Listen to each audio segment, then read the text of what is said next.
Well ओडाकू fans, wind breaker का एक और नया एपिसोड आ गया, एपिसोड नंबर 9।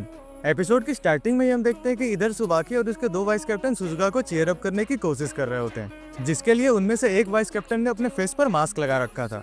सुबाकी सुजुका से पूछता भी है कि ये देखने में बहुत फनी लग तो रहा है ना, पर सुजुका का ध्यान तो कहीं और ही था। वो उल्टा सुबाकी से ही कहने लगती कि उसने जो परफॉर्मेंस के दौरान आउटफिट पहना था वो बहुत ही ज्यादा प्यारा लग रहा था। ये सुनते ही वो तीनों उसे देखने लगते हैं। तभी सुजुका उन सभी से माफी मांगते हुए कहती है कि आखिर हम लोग बात किस टॉपिक पे कर रहे थे, जिस पर एक वाइस कैप्टन कहता है कि मुझे पता है कि तुम परेशान हो क्योंकि कांजी फाइट के लिए गया हुआ है, पर घबराओ मत, वो सही सलामत वापस आ जाएगा। सुजुका भी उसकी बातों पर हामी भरती है और कहती है कि उसे वॉशरूम जाना है और वहां से चली जाती है। इधर वाइस कैप्टन सुबाकी से कह रहे होते हैं कि कांजी तो इससे पहले भी लड़ाई करने गया हुआ है, तो क्या हमेशा ही सुजुका उसको लेकर ऐसे परेशान होती है? जिस पर सुबाकी कहता है पता नहीं, पर आज का बिहेवियर उन सभी का कुछ अलग ही लग रहा था। जो सुनते ही एक वाइस कैप्टन कहता है कहीं ऐसा तो नहीं कि इस फाइट में सुजुका भी इन्वॉल्व है। सुबाकी कहता है अगर वो इन्वॉल्व भी है तो उसे ये नहीं बदलता कि सुजुका बहुत अच्छा गाना गाती है, और वैसे भी लड़कियों के एक या दो सीक्रेट्स होते ही हैं। तभी सुबाकी नोटिस करता है कि उसे बाथरूम गए हुए बहुत देर हो गए हैं और वो अभी तक वापस भी नहीं आई है। कहीं ऐसा तो नहीं कि वो उन सभी के पास चली गई हो। इधर हम देखते हैं कि रोपो इचिजा के मेंबर्स सारे बदमाशों को बुरी तरह से धो रहे थे, पर कंटिन्यू फाइट करने के चक्कर में वो लोग बहुत ही ज्यादा थक चुके थे और ग्रेवल गैंग को संभालने में उन्हें दिक्कतें आ रही थी।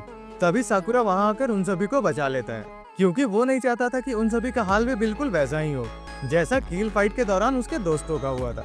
वो अपने ख्यालों में इतना खो जाता है कि एक बंदा उस पर अटैक करने ही वाला होता है कि तभी कांजी आकर उस बंदे को वहीं गिरा देता है। कांजी फाइट में इतना खो गया था कि वो अपने दोस्त और दुश्मनों में फर्क नहीं कर पा रहा था। वो साकुरा को एक पंच मारने ही वाला था कि तभी पीछे से रोपो इचिजा के एक मेंबर उसे होश में ले आता है, जिसके बाद वो साकुरा से माफी मांगता है और उन सभी को वापस क्लब जाने को कहता है, क्योंकि उसने सुबाकी से वादा किया था कि वो अपने गेस्ट को कुछ भी नहीं होने देगा, तो इसलिए वो नहीं चाहता कि वहाँ रहने पर उन्हें कुछ भी हो। इस बात पर रोपो के मेंबर्स भी एग्री करते हैं, पर साकुरा वहाँ से जाना नहीं चाहता था। तब कांजी उसे रिक्वेस्ट करते हुए कहता है कि वो उसका प्रॉमिस उसे पूरा करने दे, क्योंकि अगर वो ऐसा नहीं कर पाया तो वो खुद को कभी माफ नहीं कर पाएगा। उसकी बातों को सुनने के बाद साकुरा भी कुछ कह नहीं पाता और सुबो साकुरा को लेकर वहाँ से जाने लगता है, पर साकुरा अभी भी उस फाइट में जाने की जिद कर रहा होता है। तब सुगो उसे समझाते रह कहता है कि हमें किसी भी हाल में सुजुका को प्रोटेक्ट करना है। साकुरा को भी कुछ समझ नहीं आता कि आखिर वो इस सिचुएशन में करे भी तो करे क्या, पर तभी वहाँ सुजुका आ जाती है और उस फाइट को रोकने को कहती है। सुजुका को वहाँ देखकर तो सभी लोग हैरान हो गए थे। कांजी उससे वहाँ आने का कारण पूछता है, पर सुजुका रोपो गैंग को बचाने के लिए ग्रेवल्स के साथ जाने को तैयार हो जाती है। तभी नीरे उसके सामने आकर उसे रोक लेता है और उसे समझाते हुए कहता है कि चाहे वो कितना भी पावरलेस महसूस क्यों न कर रही हो, उसे ऐसे खुद को ग्रेवल्स के हवाले नहीं करना चाहिए, क्योंकि अगर वो ऐसा करेगी तो सारे रोपो मेंबर्स का बलिदान बेकार चला जाएगा, जो कि उसे ही प्रोटेक्ट करने के लिए इतनी मेहनत से फाइट कर रहे हैं। तब सुजुका उससे समझाते हुए कहती है कि मुझे पता है कि ये लोग मेरे ही लिए लड़ रहे हैं, इसलिए अब मैं यहाँ इनका कर्ज उतारने आई हूँ, क्योंकि जब वो पहली बार यहाँ आई थी तो कांजी ने बिना कोई सवाल के उसे एक्सेप्ट किया था और सिर्फ उसकी गाने को सुनकर डिसाइड किया था कि वो अब से उनके साथ ही रहेगी। उन लोगों के साथ रहकर और स्टेज पर परफॉर्म करके उसे एहसास हुआ कि उसे भी प्यार मिल सकता है। साथ ही उसे यहाँ आने के बाद उसका फर्स्ट लव भी मिला, इसलिए वो अब नहीं चाहती कि उसके चक्कर में किसी को भी चोट आए। उसके यहाँ से जाते ही सभी लोग पीसफुली रह सकते हैं। पीछे खड़ा सुजुरी सुजुका की बातों को सुनकर हंसने लगता है और उससे कहता है कि तुम ड्रीम्स और लव जैसी चीजों के लिए बहुत ही ज्यादा गरीब हो, क्योंकि तुम भी उसी जगह से बिलोंग करती हो जहाँ से हम आए हैं, और ऊपर से जब एक बड़ा आदमी तुम्हें खरीद रहा था तो तुम वहाँ से भाग आई, तो अब तुम्हें सपने देखने का कोई भी हक नहीं। तुम्हारी और इन सभी की भलाई इसी में है कि तुम हमारे साथ चलो। कांजी को उसकी बातें सुनकर बहुत ज्यादा गुस्सा आ जाता है और वो उस पर अटैक कर देता है, पर तभी सुजुरी अपने आदमियों से कांजी को पकड़ कर रखने को कहता है और साथ ही सुजुका से ये वादा करते हुए कहता है कि अगर वो उसके पास चली आई तो वो बिना किसी को नुकसान पहुंचाए वहाँ से चला जाएगा। फिर हम देखते हैं कि कुछ लोग सुजुका की ओर आ रहे होते हैं और सुजुका भी उन्हीं की ओर बढ़ रही होती है। तब सुबह उन बदमाशों को रोकने आगे बढ़ता है और साकुरा सुजुका को, पर सुजुका तो रुकने को तैयार ही नहीं थी, क्योंकि उसने फैसला कर लिया था कि अब तक जितनी भी मेमोरीज उसने बनाई है वो उसी के साथ आगे झीलेगी। पर तभी सुजुका को रोकने सुबाकी और उसके दो वाइस कैप्टन वहाँ आ जाते हैं। सुजुका सुबाकी को समझाते हुए कहती है कि वो वहाँ नहीं रुक सकती, अगर वो उन सभी के साथ वहाँ से चली जाती है तो किसी को भी चोट नहीं आएगी।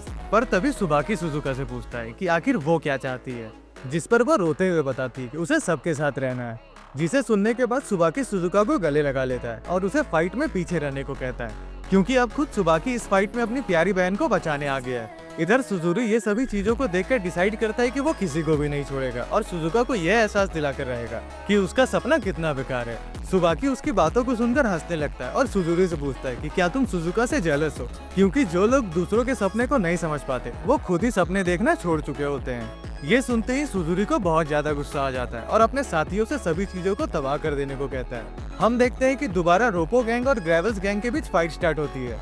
साकुरा भी उस फाइट में ज्वाइन करने के लिए आगे जाने लगता है, पर तभी सुबाकी उसे रोक कर कहता है कि तुम्हें किसी भी हाल में सुजुका को प्रोटेक्ट करना है, जिसके लिए साकुरा भी मान जाता है, क्योंकि उसे काजी की बातों से समझ में आ गया था कि आखिर इस फाइट में उसके लिए प्रायोरिटी क्या है। फिर हम देखते हैं कि सुबाकी बाकी के रोपो मेंबर से उन सभी को संभालने को कहता है और खुद उनके लीडर सुजुकी से लड़ने का फैसला लेता है। वो अपने दोनों वाइस कैप्टन से रास्ते को क्लियर करने को कहता है ताकि वो सुजुकी के पास इजीली पहुंच सके। हम देखते हैं कि दोनों वाइस कैप्टन पूरे सिंक में ग्रेवल गैंग को धोना शुरू कर देते हैं और सुबाकी भी धीरे धीरे आगे बढ़ रहा होता है। इधर सुजुका को ये सब देखकर बिल्कुल भी अच्छा नहीं लग रहा होता है। तब साकुरा उसे समझाते हुए कहता है कि उसे ऐसा बिल्कुल भी नहीं सोचना चाहिए कि ये सब उसकी वजह से हो रहा है, बल्कि उसे तो उन सभी पर गर्व महसूस करना चाहिए कि वो लोग उससे इतना ज्यादा प्यार करते हैं कि वो किसी से भी भिड़ सकते हैं।